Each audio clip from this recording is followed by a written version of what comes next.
হয়, আজি মহাপুৰুষ শ্ৰীমন্ত শংকৰদেৱ গুৰুজনাৰ তিৰোভাৱ তিথি আৰু এই তিৰোভাৱ তিথি উপলক্ষে উখল মাখল পৰিৱেশ সত্ৰ নগৰী বৰপেটা। আৰু এই মুহূৰ্তত মই উপস্থিত আছোঁ বৰপেটা সত্ৰত, আৰু বৰপেটা সত্ৰত ৰাতিপুৱাৰে পৰা হৰিনামেৰে মুখৰিত হৈ পৰিছে। আৰু বৰপেটা সত্ৰত প্ৰতি বছৰে গুৰুজনাৰ এই তিৰোভাৱ তিথি সাতদিনীয়াকৈ পালন কৰা হয়। আৰু এই মুহূৰ্তত আমি আমাৰ দৰ্শকসকলক বৰপেটা সত্ৰৰ পৰিৱেশ দেখুৱাইছোঁ। গুৰুজনাৰ তিৰোভাৱ তিথি উপলক্ষে ৰাতিপুৱাৰে পৰা এনেদৰে হৰিনামেৰে মুখৰিত হৈ পৰিছে সত্ৰ নগৰী বৰপেটা। আৰু এয়া বৰপেটা সত্ৰৰ পৰিৱেশ। আজি গুৰুজনাৰ তিৰোভাৱ তিথি উপলক্ষে ৰাতিপুৱাৰে পৰা বৰপেটাৰ যি ভকত বৈষ্ণৱ আই বাপ বান্ধৱসকল আছে, সকলোৱে ৰাতিপুৱা আহি এনেদৰে বৰপেটা সত্ৰত নাম প্ৰসংগ কৰা দেখা গৈছে। পোনপটীয়াভাৱে আমি আমাৰ দৰ্শকসকলক দৃশ্য দেখুৱাইছোঁ বৰপেটা সত্ৰৰ। আৰু গুৰুজনাৰ তিৰোভাৱ তিথি উপলক্ষে এইদৰে বৰপেটা সত্ৰত নাম কীৰ্তন কৰা দেখা গৈছে। আৰু বৰপেটা সত্ৰত প্ৰতি বছৰে গুৰুজনাৰ তিৰোভাৱ তিথি সাতদিনীয়াকৈ পালন কৰা হয়।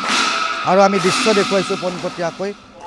এয়া বৰপেটা সত্ৰৰ যি ডেকা সত্ৰীয়া বাপজনা আছে, ডেকা সত্ৰীয়া বাপজনাই এনেদৰে বৰপেটা সত্ৰৰ যি মূল কীৰ্তনঘৰ আছে, মূল কীৰ্তনঘৰত নাম প্ৰসংগ কৰা দেখা গৈছে।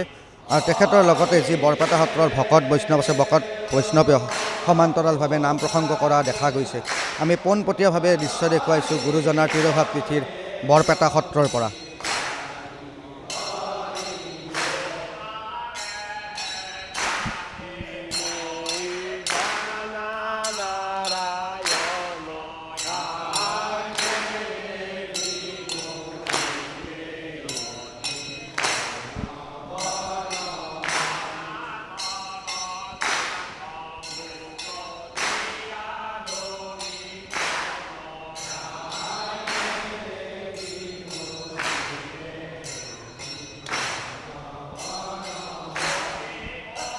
আৰু আমি ৰাতিপুৱাৰে পৰা বৰপেটা সত্ৰৰ পৰিৱেশ দেখুৱাইছোঁ, যিহেতু আজি গুৰুজনাৰ তিৰোভাৱ তিথি। আৰু গুৰুজনাৰ তিৰোভাৱ তিথি উপলক্ষে ৰাজ্যৰ বিভিন্ন সত্ৰ নামঘৰৰ লগতে বৰপেটা সত্ৰতো পুৱাৰে পৰা এনেদৰে গুৰুজনাৰ তিৰোভাৱ তিথিত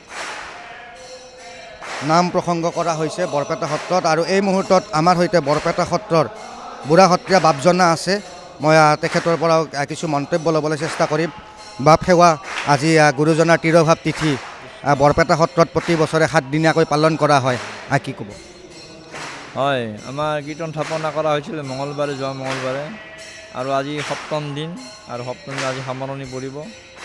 আজি গোটেই দিনটো জুৰি আছে। এই 7 দিন ধৰি বিশেষকৈ মঙলবাৰৰ পৰাই ঘোষা প্ৰথম দিনা 4টা গোৱা হৈছিল ৰাসকলীলাৰ পৰা। তাৰ পিছৰ দিনাখন 3টা ঘোষা, আৰু যোৱাকালি 6ঠ দিনৰ দিনাখন 4টা ঘোষা, আৰু আজি ৰাসকলীলাৰ পৰা 6টা ঘোষা গোৱা হ'ব। তাৰ আগতে মাধৱদেৱৰ নামঘোষাৰ পৰা 3টা পদ গোৱা হ'ব। আৰু 6টা ঘোষাৰ পিছত এটা তাৎপৰ্য ঘোষা শেষত গাব। এই 7টা ঘোষাৰে আজি সামৰণি পৰিব। এই সামৰণি পৰাৰ পিছত গায়ন বায়ন আছে। গায়ন বায়নৰ পিছত ভোজন ব্যৱহাৰ শিশুসকল মানে কৃষ্ণ গোপবালকসকলক লৈ মণিকূটৰ পৰা গায়ন বায়নে উলিয়াই আনিব, আৰু ইয়াতে ভোজন ব্যৱহাৰ কৰিব। ভোজন ব্যৱহাৰ কৰাৰ পাছত বিয়লি নৈমিত্তিক প্ৰসংগ হ'ব, ঘোষা কীৰ্তন, ওজাপালি বা ব্যাস কীৰ্তন। আৰু সন্ধিয়া ধেমালি বজাই এখন নাটক কৰা হ'ব। আজি সীতা স্বয়ম্বৰ আছে। তাৰপাছতে ৰাতি সামৰণি পৰিব এই অনুষ্ঠানটি।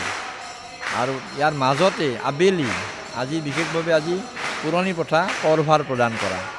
বৰপেটা সত্ৰত কৰভাৰ প্ৰদান কৰি আহিছে আজি 440 বছৰে বিভিন্ন হাতীৰ লোকে। আৰু এইবাৰ শংকৰদেৱৰ তিৰোভাৱ তিথিত, এইবাৰ নহয় পূৰ্বৰে পৰা বৃন্দাবন হাতীয়ে কৰভাৰ প্ৰদান কৰে। আৰু এই কৰভাৰখন আছে বৰ দৃষ্টিনন্দন।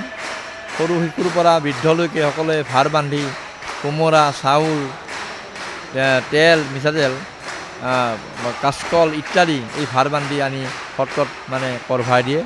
আৰু এই কৰভাৰৰ যিখিনি বস্তু, সেই বস্তুখিনি যিসকলৰ ভাগ আছে সেই ভাগ থকাবিলাকে অলপ অলপ কৰি আশীৰ্বাদ হিচাপে বা প্ৰসাদ হিচাপে সকলোৱে পায়।